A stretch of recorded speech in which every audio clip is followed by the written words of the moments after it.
Hai guys. Assalamualaikum. Dia macam misteri, nak bising-bising pun takut. Dia macam nak in the mood. Kalau kita bising nanti tak sampai pula. Kita tak boleh happy sangat kita tak boleh senyum sangat sebab kita akan menyampaikan satu mesej yang akan menggemparkan laman Glam Mary. Kita bukan nak pergi funeral siapa-siapa.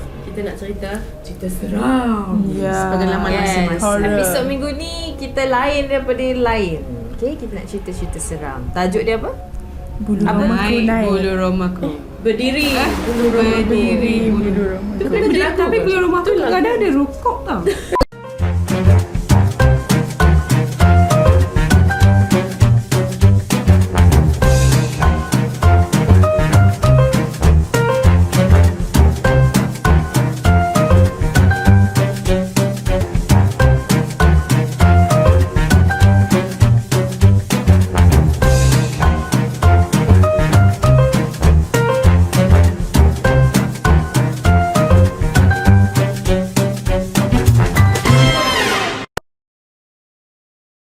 Cerita pengalaman seram. Syifa sebenarnya memang banyak pengalaman yang seram. Tak tahulah kenapa insan terpilih ke macam mana ke tak tahu. Ada You look like them. Ada like us. You are one of them. Trying to be mystery. Shut up. Okay, shut up you. So ada satu masa tu Syifa banyak pengalaman seram. Tapi yang paling terkesan sekali ada satu cerita ni tahun 2012. Syifa ingat lagi masa tu mungkinlah sebab tu juga orang tua kata jangan tidur lepas asar. So Syifa tidur petang masa tu. Lepas tu tidur memang sangat ralik, sangat lena. Bangun tu dah nak dekat maghrib, nak mandi. Malam tu nak mandi malam. Syifa tengok tapak kaki Syifa penuh dengan conteng. Masa tu dalam rumah tu hanya kita orang berdua je duduk. Tapi Tila tak ada. Itu rumah sewa. Tapi tak mungkin Tila balik syuting semata-mata nak conteng kaki aku. So pergi balik tak. Betul ada kerja pula aku balik syuting tapi contoh tapak kaki dia. Kenapa? Tak, Syifa memang sebenarnya kalau tidur macam mana pun Syifa akan dengar. Walaupun bunyi tu bunyi sekecil-kecil benda Syifa akan sedar. Tapi memang petang tu Syifa bangun nak pergi mandi. Syifa tengok tapak kaki kan dia macam diconteng dengan dia macam tak tahu, bukan ballpen, bukan marker, bukan. Dia memang satu dakwat yang memang pelik, warna biru-biru purple macam tu. Conteng merapu-rapu tapi dia bukan tulisan, tapi dia conteng. Sumpah demi Allah. Warna macam bila dah kembang dia macam warna purple tu macam tu. Syifa pernah ambil gambar hantar dekat ibu masa tu, tapi masa tu guna handphone BlackBerry, data gambar tu pun dah hilang. Hantar kat ibu masa tu juga macam Syifa bagi tahu ibu, ibu tengok ni kaki aku kena conteng. Tak tahu pasal apa. Masa kat rumah memang Syifa dengan Tila. Syifa memang duduk dengan Tila, tapi masa tu Tila tak ada. Tila pergi syuting, Syifa duduk seorang-seorang. So kejadian tu masa tu kaki Syifa macam diconteng-conteng. So sejak daripada tu Syifa memang Syifa kerap kena kacau dalam rumah tu. Tapi walaupun kita duduk serumah, wallahi Tila sekali pun tak pernah kena kacau. Dia macam Syifa seorang je. Sekali pun tak pernah kena kacau. Dia attack Syifa je. Macam-macam tragedi dekat rumah tu. Tapi semua dia jadi kat dia, tak jadi kat aku. Since that lah sampai Syifa dah pilih. Apa lagi dia tarik selimut hang semua tu kan? Tarik selimut, dia main kunci kereta. Dia main kunci kereta. Tiba-tiba rumah tu tak ada elektrik, tapi rumah kita orang je yang tak ada. Syifa boleh berani pergi keluar, pergi tolak balik fuse yang tendang tu. Lepas tu Syifa tidur balik, Syifa dengar bunyi kunci kereta, yang kunci kereta kita sambung kunci rumah sekali tu. Tapi dia ada dekat meja, dia macam angkat letak. So macam-macam. Dia tak pernah tunjuk muka, tapi Syifa kena kacau benda-benda yang macam tu lah. Sampai dia menyerupai kawan Syifa datang menyuluh dalam tidur macam tu. So pengalaman Syifa seram memang banyak. Itu yang membuatkan Syifa rasa macam Syifa kurang sikit. Tapi aku rasa dia Islam dan dia perempuan. Sebab ingat tak kita hilang tudung, so tiba-tiba ada balik. Betul. Kita orang pernah Tila dia pernah ambil 6 helai tudung Bella Luna, tudung brand Kak Long dulu kat rumah. Dia letak atas meja. Lepas tu tudung tu hilang. Lepas tu kita bergaduh. Kita bergaduh macam, ambil tudung aku. Tak kuasa aku nak ambil. Siapa lagi ambil? Kita je berdua dalam rumah ni. Tak ada orang. Terus dah gaduh-gaduh macam tak apalah, lantak lah. Mungkin ada lah orang datang kemas-kemas ke apa ke kan. Tapi macam mana ada siapa pun masa tu. So lepas berapa bulan Lepas 2 minggu. Lepas 2 minggu exactly, benda yang hilang tu ada 6 pieces dekat situ. Dan tempat yang sama dia letak balik. Dia letak kat tempat yang sama, tak terbuka. plastik musil Cantik je lagi. Aku rasa di Islam tapi tak erti pakai tudung setting. Aku rasa daripada rumah tu. Aku rasa dia memang perempuan tapi dia sebab tudung setting kan lembut so dia susah nak pakai. Dia stress. Dia give up. Dia give up betul. Hampa tak Aku letak rasa anak tudung sekali. Patut kita letak anak tudung, Dengan pin pin. semua.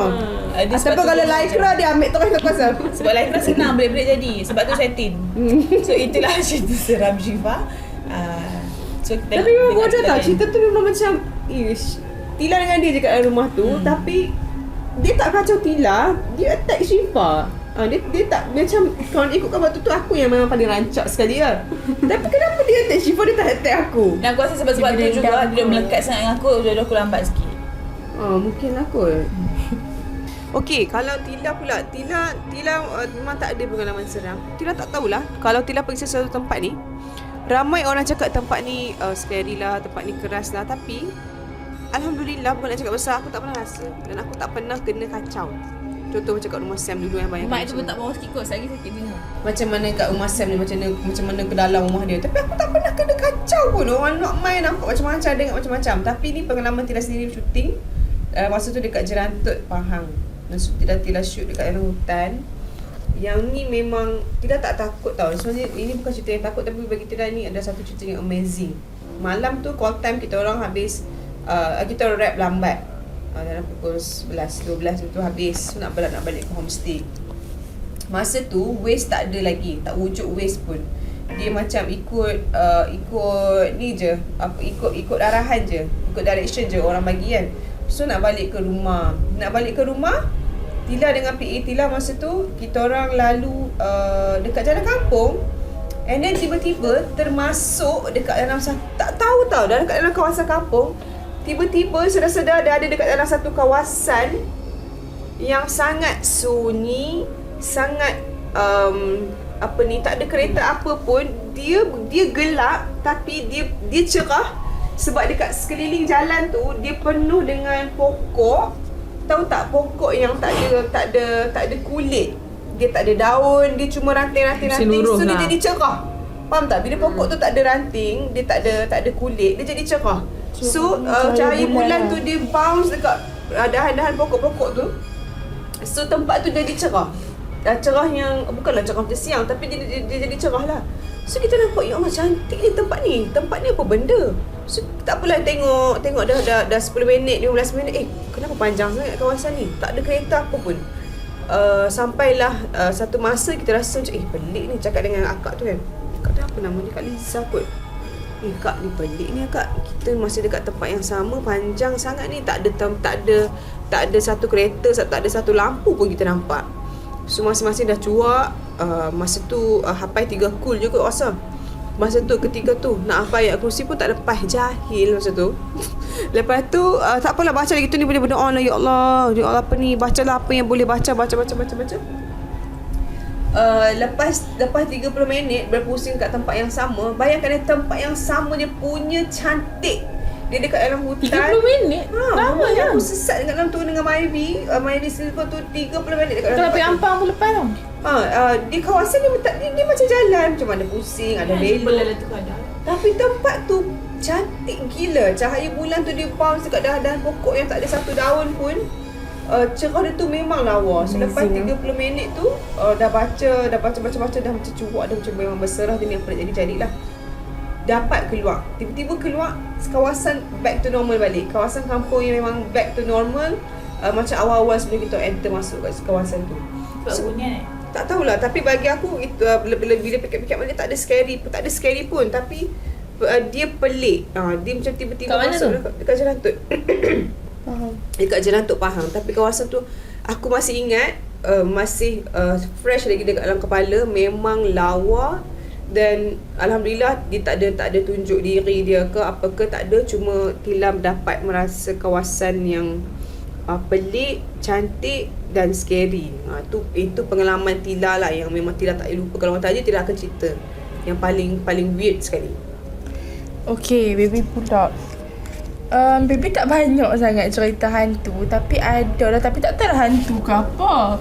Okay, that one time last year kot, waktu tu kami duduk dekat hotel. My whole family dekat situ lah. Dia one of the hotel dekat KL, tapi kami tak boleh cakap lah. So kami dah check in semua, depa semua naik atas. Habis tu kami ada tertinggal satu barang kot kami nak ambil dalam kereta. Waktu tu maghrib, nak dekat maghrib. Dah masuk maghrib rasanya. Kami turun seorang-seorang, tapi memang scary sikit lah tempat tu pasal dia punya kapak jenis macam keluar lift. Lift dia tu macam ada satu je, tak silap Abby. Lepas tu dia punya laluan dia tu kecil, sangatlah kecil. And ini lift, lepas tu belakang ni macam tangga apa? Pintu rintangan api tu kan. So baby keluar, dia punya laluan dia tu sangatlah sempit. Lepas tu baby keluar macam bunyi dia pun terkedap dalam tu. Lepas tu tiba-tiba baby keluar macam bunyi macam dia macam bunyi whistle. Dia bunyi whistle 2-3 kali. Tak ada orang pun. Tak pun orang ingat waiter kot. Lepas tu baby macam okay, I don't mind. Lepas tu baby keluar dan baby barang semua. Lepas tu baby masuk balik dalam lift tu. Tengah tunggu lift lah. Lepas tu memang tak ada siapa, tak ada orang pun dekat lift tu. Habis tu macam dengar bunyi lagi sekali tau. Kami pun takut lah pasal Joya maghrib. Pasal Joya pernah cerita kalau bunyi whistle-whistle tu mungkin gula-gula. Macam apa? Baby tak beralih. Tapi bunyi dia tu dekat macam dekat tangga tu. Gula apa? Oh my god, you're so blur. Gula-gula? Like the ikat-ikat one. Asam Jawa tu. Yeah. Tapi memang scary lah. Dia punya whistle tu bukan macam whistle daripada manusia. I don't know. Tak scary macam kan? tak dengar pula macam bunyi dia lompat-lompat. Tapi rasa meremang tak ada. Meremang. Dia rasa berangin. Macam tu. Kadang-kadang kita tak nampak tapi kita boleh rasa. Sebab badan Kita boleh rasa. Dia akan otot. Kalau kan orang cakap meremang tu, dia sebenarnya macam melindung badan kita daripada negative vibes. spirit yang macam tu. Sebab tu kita meremang. Dia rasa betul, dia rasa goosebump. Dia rasa goosebump pasal ada energy. And then hampa tak macam orang tengok hampa rasa macam ada orang tengah tengok hampa. Dia macam meremang tu rasa macam kita nak kena keluar dari situ. Meremang tanda supaya kita Dah lah laluan tu dah lah macam sempit, sangatlah sempit. Tak adalah sempit macam tu. Lepas tu dia kena lift, dia turun ke kapak. So it's kind of scary. Kak Long memang tak ada pengalaman yang macam tu. Tapi ada satu lah. Ini bukan seram, bukan hantu ke apa ke tak. Tapi dia histeria. Dia pengalaman. Tapi bukan kita yang kena histeria. Ada masa tu first time masa pergi umrah tahun 2012. Bulan 12 kalau pergi umrah. So first time pergi umrah, kalau dekat Masjidil Haram, dekat Masjidil Haram dulu dia ada bawah tanah tau. Dia ada tempat solat bawah tanah. So Kak Long pergi solat kat situ, kat bawah tanah. Masa tu kat bawah tu tak ramai. Ada a few je. Dia macam duduk berselerak lah. Kak Long duduk depan, ada yang jemaah lain kat belakang. So duduk berselerak, jarak-jarak.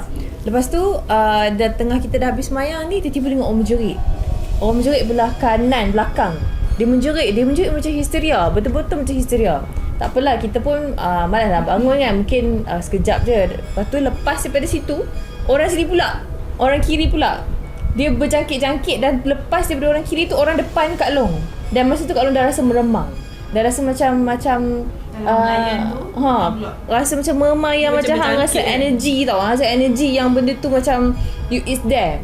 So lepas pada tu aku cabut lah. Hang bayangkan dekat Masjid Haram, dekat Mekah pun ada yang kena histeria. Maksudnya benda tu ada di mana-mana. Bukan sahaja dekat tanah suci pun ada. Bukan kata di tempat kita je, kat sana tak ada, kat sana pun ada. Mungkin dekat sana spirit dia tu lagi kuat sebab kat tanah suci. Tapi memang betul tak orang cakap dekat Mekah dia macam lagi hebat lah. Lagi Maksudnya setan dia kuat. Alah. Kalau kita cakap ayat Quran pun dia faham. Dia macam jenis-jenis kerja. dia jenis lagi alim lah. Apa pun tengok kat TikTok yang ada perkampungan syaitan tu, yang dia macam abandoned dekat Mekah. Dia masjid ke perkampungan masjid. Kan ada cerita tu yang dia ni kena invite konsert tapi yang datang tu semua Lepas tu sudah tak buat dah Gaza Party tu. Gaza Party. Apa pun yang macam hampa je. Tak explain pun tau. Kat mana? Dia ada cerita lah. Dekat Lebanon kot. Dia tu memang dia buat Gaza Party. dia macam Gaza Party. Gahabak lah Gaza Party. Apa tak tahu. Gaza Party tu macam dia nyanyi lah. Nyanyi. Dia macam perempuan je yang datang pergi perform sebab yang jemput tu pun perempuan. Kalau Arab kan dia orang akan buat satu parti untuk perempuan je. laki-laki je kan. So ada satu cerita ni, cerita betul tau. Dia, apa tak nama dia tak ingat. Dia memang terkenal, seorang akan jemput dia untuk datang buat performance. Tapi hari tu dia dapat jemputan tengah malam. So datang juga, dan dia nak bayar, orang yang nak ambil tu bayar extra. So dia pergi. Bila dia pergi dengan tim-tim dia, memang dah pelik dah. Orang yang jemput dia boleh masuk apa semua tu dah pelik dah kan. Betul kan? Dia macam mak ayah pengantin tu. Lepas tu Dia macam opa. dia macam dia bercakap tapi dia macam kaku tau. Tak apalah, dia okey lagi. So dia perform. So pengantin keluar. Pengantin tu memang muka pelik, tapi dia tak bagi tahu muka yang macam mana pelik. So dia macam dah rasa lain dah dengan tim-tim, tapi dia teruskan juga sampailah satu masa tu dia nampak tetamu yang datang tu tak ada kaki. Macam kaki dia tak pijak. Bukannya macam dia nak kahwin, lepas tu pelamin dia ada mulut besar tu kot. Bukan. Itu apa? Itu cerita lain, Cerita apa? cerita lain. Cerita lain. So dia dah berasa tetamu semua tak ada kaki. Dia dah angkat bungkus, dia balik. Bila dia dah keluar daripada rumah tu, sebenarnya dia dekat kawasan yang dalam hutan. Kawasan tu tak ada rumah tu. Dia nampak rumah tu rumah cantik, rumah agam masa dia masuk. Tapi bila dia keluar daripada rumah tu sebenarnya tak ada, tak exist pun. So itulah cerita dia. So sampai sekarang orang tu tak menyanyi dah. Ni siapa? Dekat mana ni? Dia macam main Kat drum Arab tu ke? kan. Dia macam main Arab. drum tu. Muka yang gelap-gelap, gelap tu. Takut juga. Dia dapat jemputan macam tu. So kenapa aku ada dua cerita? Sekiranya mereka ada taste jugalah nak berseronok macam kita. Berhibur, beronok-ronok. Okay, kalau Syida masa zaman study lah dekat MSU, Syida jarang pergi kampus malam tau. So ada satu malam ni pergi sebab ada macam show apa? Freshman camps tu baru kan. Syida baru dekat MSU masa tu. So dia pun macam ada buat malam kebudayaan kau benda, tapi tak ramai pun. So dekat MSU ni terkenal dengan bilik mayat tau. Bilik mayat MSU. Dan Syida pernah masuk bilik mayat tu. Lepas tu dekat situ show yang diorang buat masa tu, atas tu betul-betul bilik mayat. So tak apalah, tengok diorang menari lah apa semua tu. Lepas tu sampai dah di hujung-hujung tu, Syida dengan kawan Syida duduk sebelah-sebelah tau. Tapi kawan Syida ni dia jenis yang macam boleh ada sixth sense lah kot. Dia macam boleh tahu boleh tahu orang ni okey ke tak okey ke. Ada tahu macam makhluk-makhluk ni kat mana. Dia boleh berubat lah. So masa tengok show tu, Syida macam rasa berat tau. Badan tiba-tiba rasa berat. Aku macam awak bahu belah kanan ni rasa macam ada orang duduk. Tiba-tiba tau dia macam hang rasa free. Mula-mula hang rasa okey je macam sekarang. So tiba-tiba hang rasa macam awak bahu aku tak boleh angkat sebelah ni. Lepas tu tiba-tiba kawan Syida kat sebelah ni dia cakap, Syida, hang okey tak? Bukan. Nada dia macam ni. Syida, hang rasa berat kan? Tiba-tiba dia cakap macam tu Far nama dia. Tiba-tiba dia cakap macam tu. Aku macam Far, kenapa Lepas tu actually masa dah rasa berat tu, Syida cuba untuk baca ayat kursi. Dah baca ayat kursi, tapi dia ulang. Dia rasa macam Tak lepas. nak baca pun tak lepas. Betul, rasa macam berat sangat. Betul. Kawan Syida kata tak apa, jom kita keluar. Dia tahulah dia sebab dia pun boleh rasa, sebab dia ada macam boleh detect lah. Habis tu Syida rasa macam tiba-tiba macam nak pengsan pun ada. Rasa macam nak riau. Aku dah almost rasa macam nak hysteria masa tu. Rasa macam nak teriak. Rasa macam nak terduduk. Tapi nasib baik ada kawan Syida masa tu. Dia boleh dia tolong baca. Tapi still lepas daripada tu, Syida rasa macam badan Syida lemah. Rasa macam lemah semangat. Rasa macam pergi ke mana pun rasa macam ada orang tengok. So mungkin dia ikut balik rumah masa tu. So masa tu dekat MSU mungkinlah roh-roh ataupun negative vibes daripada bilik mayat tu tumpang kat badan kami. Aku pernah shoot kan kat Seoul. MSU kan bilik mayat dia kan memang ada mayat. Banyak. Mayat yang tidak ditutup. Dalam kolam ni ada. And lagi satu. Lagi satu kita boleh tunjuk. Sebab kita ada gambar. Cerita seram tu Baby, Tila and Syida involved. Yang tu Mana ada aku? Apa tak nampak aku ke? Sorry. hang Joya. Koyak aku yang ambil gambar tu. Okay, masa tu dekat kampung. Masa tu kami tak duduk KL lagi, zaman budak-budak lah kan. Masa tu Tila dengan Kak Long je duduk KL. Sekali-sekala depa balik KL, depa bawa lah kami pergi jalan-jalan. Masa tu pun depa je yang ada handphone yang boleh ambil gambar. Dulu kita tak ada handphone dulu. Habis tu masa tu Syida, ibu dengan baby kecil lagi masa tu. dengan Syifa drive. Lepas tu masa tu maghrib. Kami petang-petang maghrib selalu pergi rumah Tok lah. So sebelum pergi rumah Tok tu kami selalu pergi bungkus makan dulu. Masa sampai kat kedai makan tu, Syida lah biasalah jadi baru masa tu, sebab aku je yang paling boleh harap masa tu kan. Syida turun. Dia kata, Syida hampir bungkus Sat ni, ni semua. Tak apalah, Syida turun. Habis tu duduk macam mana? Sat macam mana boleh ambil gambar masa tu? Tak tahu tiba-tiba. Syida dia dekat luar kereta, ibu kat dalam. So kawan-kawan macam dia tak tahu lah, dia macam suka berlenyak dengan ibu suka dulu ambil Sat gambar macam tu. Maghrib. So dia rasa dia elok. Okay, dia macam ni. Situation dia dalam kereta. Syida dah nak pergi keluar, nak pergi bungkus makanan. So sementara tunggu. Baby duduk atas riba ibu. So Syida keluar. Lepas tu ambil gambar daripada tingkat luar. Tepi kereta kami tu background rumah lama. Tak, sebab And masa owner tu dia dah meninggal. masa tu macam random lah. Macam tiba-tiba macam nak keluar pergi beli makan. Tapi Han tahu Syifa nak ambil gambar. Aku macam join lah sekali kat luar tingkap kereta masa tu. So she dah join macam tu. And then tak apalah, habis beli makan, buka-buka semua. 2-3 hari lepas tu ibu dapat gambar tu. Ibu buka-buka, dia kata dia sajalah tengok belik-belik balik kan gambar tu kan. Dia cakap Syida, apa kat belakang hang ni? Sebab masa tu dekat kedai makan tu, tepi dia ada rumah tinggal, rumah yang macam rumah pusaka. Tapi rumah tu taklah seram sangat, tapi rumah tu tak ada orang. So sekejap Syida tunjuk tiba-tiba ibu tengok dekat gambar tu balik, ada satu macam perempuan yang pakai selendang putih macam ni. Lepas tu muka hitam. Lepas tu dia tak ada muka pun. Muka dia gelap sangat-sangat. Dia macam benda tu memang macam tu, muka dia gelap. And the thing is rumah tu dia macam rumah kampung. Lepas tu tepi tu ada ada pokok pisang. Dia bertenggek dekat, bukan bertenggek, macam dia keluar daripada pokok pisang. Ada pokok pisang lah. Dia menempel. Dia macam dia keluar macam tu. So bila kita zoom lah, ini macam perempuan, macam nenek pun ada kan. Macam nenek kebayan ataupun orang boleh cakap macam dia bukan pocong sebab dia pakai tudung, lepas tu dia tak ada muka. Lepas tu the next day kita orang saja je nak lalu balik kat depan rumah tu.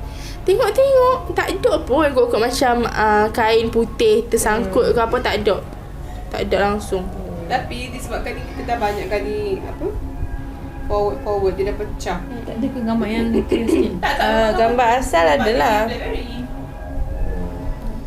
So nanti kita bagi korang masuk, korang selit. Impact lah. Tak abang kat mana kan? Tak. Lagi orang kata tu. Tapi apa tahu kan? Kampung kami. So itulah cerita seram daripada Syida. Okay, dah lega dah. Sebab tadi sebenarnya jenuh nak fikir cerita seram apa nak cerita ni. Okey, walaupun cerita dia tidaklah seseram seperti yang digambarkan. Tapi make sure ni background music kena seram Dan hampa kena komen mana yang paling seram antara kami berlima. Dan aku doa takkan kita orang tak nak jumpa lah dengan makhluk-makhluk yang tidak sepatutnya. Tapi kalau jumpa pun itu pun makhluk Allah juga. Tapi kita pun kita pun duduk saja suka juga tengok apa? Yang paranormal kat Laki hang. Sebenarnya laki Syida yang patut tengok sebab dia tak seringit nak buka hijab mata. Laki Syida yang patut kena nampak. Betul. Dia pernah minta kan kat Mekah.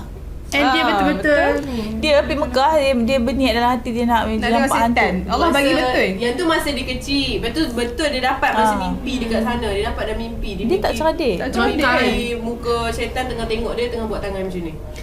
Saya tak tengok banyak. Syafiq Syahin tak cerdik ya.